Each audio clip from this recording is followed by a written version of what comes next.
Qadrdonlar, eksperimentni jinnisini qilamiz. Qaranglar, ketchupni surkamiz, undan keyin do'stlar, qizil suv. Men sizlarga do'stlar zo'r mahsulot topib qo'ydim. Faqat travertin bilan adashtirib o'rmanglar. Ko'pchilik buni travertin deb o'ylayapti. Bu travertin emas, bu tabiiy marmar toshda maydalangani.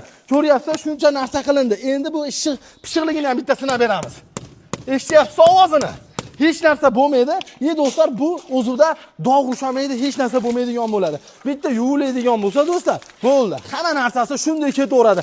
Tabiiy marmar toshda maydalangani 6 siloydan iborat bo'lar ekan do'stlar. Nima? Gruntovka, 2 siloy do'stlar, marmarini uni ustidan chaqlanadi, jemchuqlanadi, laklanadi. Travertinga 10 yil garantiya berilar ekan bo'lsa, bunga do'stlar 20 yil garantiya berilar ekan. 100 ming so'm atagina 1 kvadrati, hamma rasxod ichida uyda egasi do'stlar faqat pul sanaydi. Eshik romda atrofiga qo'yilgan tiyagalar bepul do'stlar kirib ketadi narxi ichiga. Xohlasangiz xuddi mana shunaqa trafaretlarni ham chiqarib berishaveradi. Aytayapman-ku buni. Travertin bilan adashtirib o'rmanglar. Bu tabiiy marmar toshda maydalangani marmarino kartamira fason bo'ladi. Pastga nomer qo'ydim, 12 ta viloyatga 100 ming so'mdan hamma rasxod ichida.